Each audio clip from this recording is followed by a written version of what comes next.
Olá para todos. Vamos então continuar com o nosso tema, o atendimento fraterno. E a gente estava falando no último encontro, né, no último vídeo, sobre a importância do nome, né, e do o mentor, o protetor espiritual desse grupo.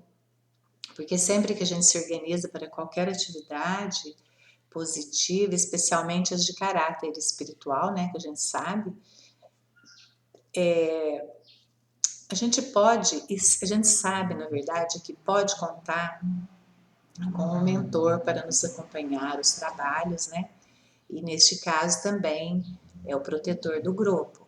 Então, a gente sabe que também que quase totalmente, né, nas circunstâncias, o trabalho que a gente se propõe a realizar, ele já foi planejado por nós ou para nós, né?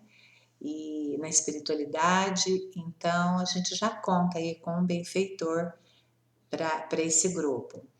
Então, criar essa ligação com esse benfeitor auxiliará grandemente a progressão dos estudos, né, favorecendo as transformações espirituais, então, de cada um. E o nome é bom dar uma identidade, né, nominar esse grupo com um nome sugestivo, um nome, né, bem que vai carrear uma energia boa, né, para esse grupo. E tem uma mensagem que gostaria de colocar para vocês, é uma mensagem do Batuíra, né, que fala saber ouvir para decidir bem. Quem tem ouvidos, ouça o que o Espírito diz. João, Apocalipse 3, 22. Inúmeras criaturas que se aproximam dos operários leais do Senhor não passam de desequilibrados faladores. É essencial prudência e vigilância para que não transformemos a mente em vaso de entulhos e ruínas. Nas organizações espíritas, convivemos no curso de suas atividades diárias com companheiros que nos trazem as mais diversificadas mensagens pessoais, obrigando-nos a refletir a respeito das solicitações que nos alcançam. Necessário é saber guiar-nos com o coração, amparado pelos planos maiores, ligados na realidade dos fatos e não nos influenciar pelas fantasias e as queixas enfermiças. Então, ouvir com habilidade é perceber a atmosfera fluídica que envolve os outros. Usemos todos os sentidos aliados à intuição, prestemos atenção às palavras, ao volume, ao tom de voz da pessoa atendida. É preciso ir além da verbalização para compreender o conteúdo e a intenção do interlocutor. Às vezes, o sentimento é muito mais explícito e, por isso mesmo, muito mais enfático do que as próprias palavras. Então, a capacidade mais importante na comunicação é saber ouvir. É interessante notar que aprendemos a escrever, falar e ler, mas quase nunca nos ensinaram a ouvir corretamente as verdadeiras intenções que envolvem as palavras. Quando utilizamos somente a estrutura da audição, desprezando as forças sutis da alma, nunca chegamos às profundezas da percepção do espírito. Então, como os conceitos e técnicas, né, são de aplicação prática, eles sugerem ao grupo, né, de formação aí, que desenvolva trabalhos de exercitação com pequenas simulações, trocas de experiências pessoais positivas e negativas e exemplificações que expandam essas sugestões que são apresentadas.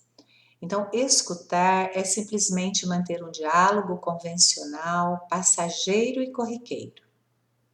Ouvir, porém, é embrenhar-se na troca de alma para alma em que a essência realmente age com sintonia e inspiração.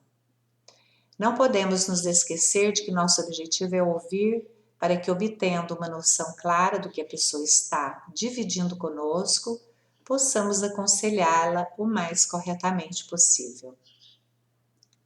É fundamental também que o atendente ou o orientador procure entender o que está sendo transmitido, evitando argumentar, recriminar, inquirir ou dar respostas apressadas e irrefletidas. Quem orienta deve aprender a captar tanto visual como auditivamente, controlando suas emoções e a tendência de responder antes que a criatura termine a exposição. Então, para podermos induzir uma comunicação aberta entre companheiros que nos procuram, comecemos antes de tudo por nós mesmos. Sejamos francos e acessíveis nos contatos pessoais. Se o coordenador ou dirigente se fechar ou mostrar-se reservado, certamente encontrará a mesma dificuldade no comportamento do outro. Lembrando que o outro pode ser o nosso espelho, né?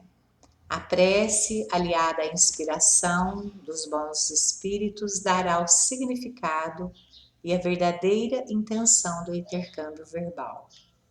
Em nossas atividades evangélicas, o êxito do atendimento depende da atenção ao que foi dito ou feito, bem como da forma que agimos e auxiliamos diante do problema revelado.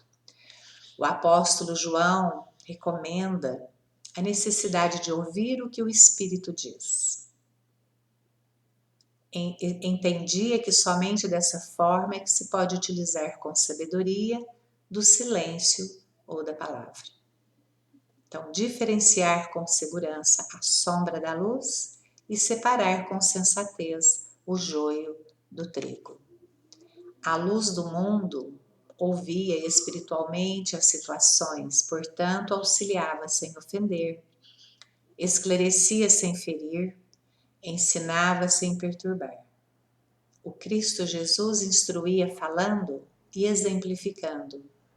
Os homens que exclusivamente o escutavam não absorveram suas lições imorredoras, porém, todos aqueles que o ouviram, em espírito e verdade, impressionaram suas almas para a eternidade e se converteram em plenitude. Então, esse texto é uma psicografia de Francisco do Espírito Santo, neto, pelos espíritos Lourdes, Caterine e Batuíra. Conviver e melhorar.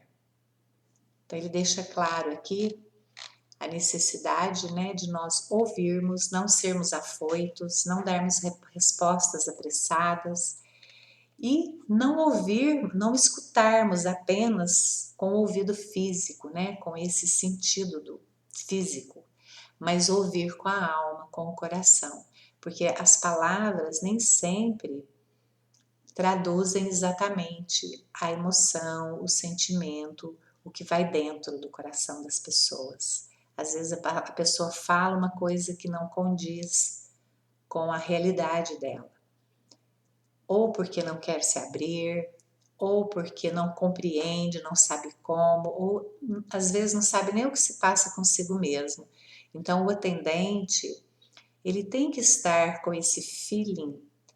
Por isso a importância da vocação, porque quando a gente tem a vocação para aquele trabalho, ele se torna muito mais, além de eficiente, prazeroso, a gente consegue imprimir nele algo que está fora da obrigação, está muito longe de ser obrigado a fazer, O estar fazendo com o coração, a gente capta circunstâncias e situações que em outras ocasiões nós não conseguiríamos. Então, a importância de ter a vocação para esse trabalho, ou por qualquer outro da casa, mas principalmente esse, porque você vai ouvir, Você vai ouvir e ter o conhecimento da doutrina para não ouvir e fazer a sua interpretação afoita, muito pessoal, Sempre que for aconselhar, aconselhamentos baseados nos exemplos da doutrina, e não a questão pessoal, porque a minha interpretação pode ser diferente do colega que está do meu lado, do coordenador, e isso é natural, porque somos pessoas, somos universos individuais que formam o coletivo, mas para formar esse coletivo harmônico, tem que haver uma sintonia, né? Tem que haver um padrão de trabalho. Ainda que as opiniões divirjam, né, ali naquele momento.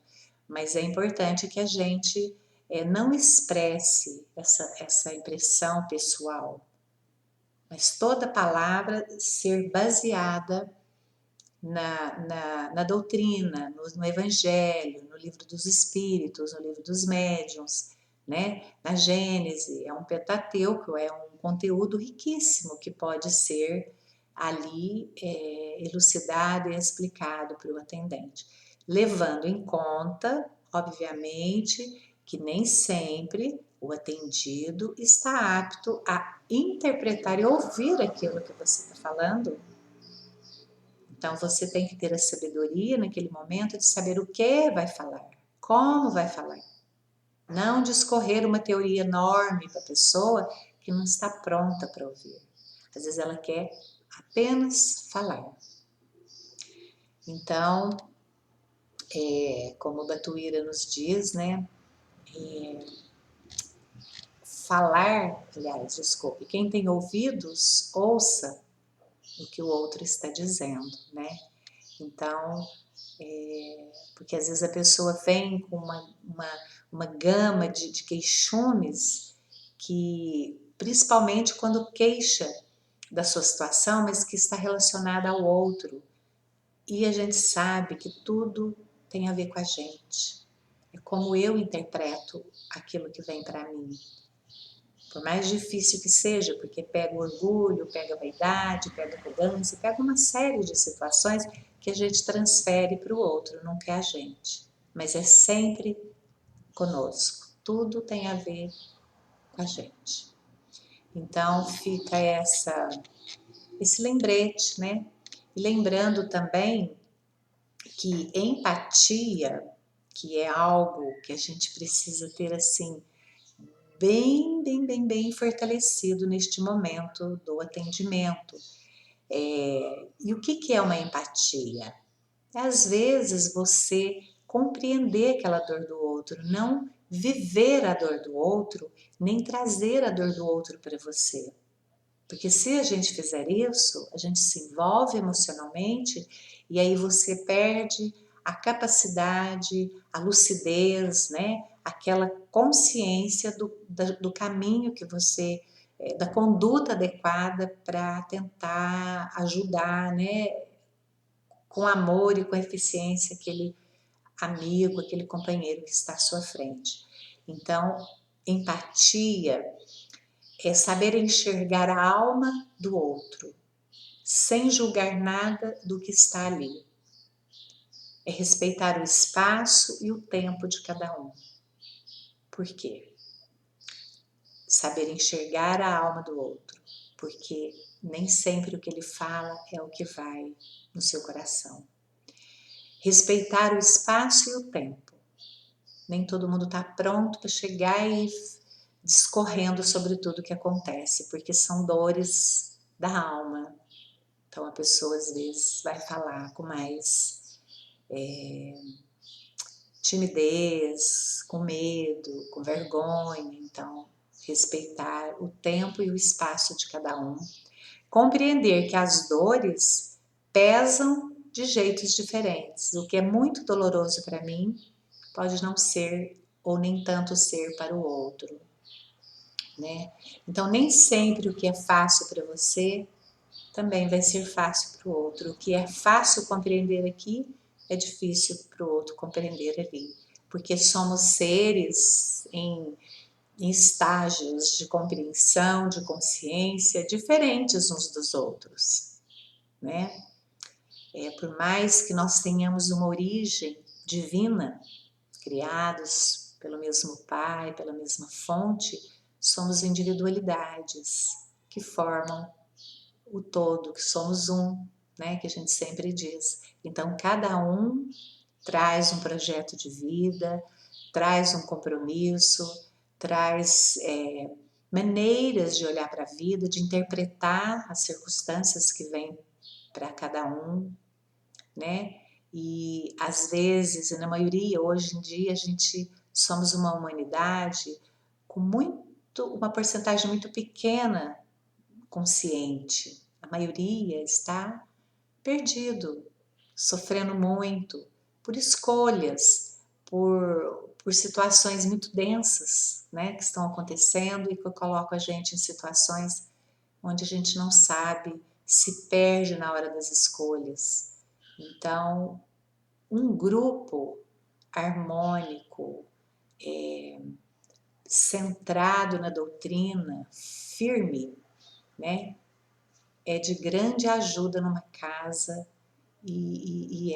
faz um trabalho riquíssimo, né, de amparo assistencial àqueles que se batem à porta da casa, perdidos, incompreendidos, e aquele atendimento naquele momento pode livrar aquele irmão de atos mais graves, mais insanos, e um bom atendimento também leva o nome da casa, né? Leva a idoneidade dos trabalhos que são desenvolvidos naquela casa, né? A confiabilidade daquele grupo, isso aí marca a honestidade, a moral e a ética que deve imperar em todos os trabalhos desenvolvidos na casa.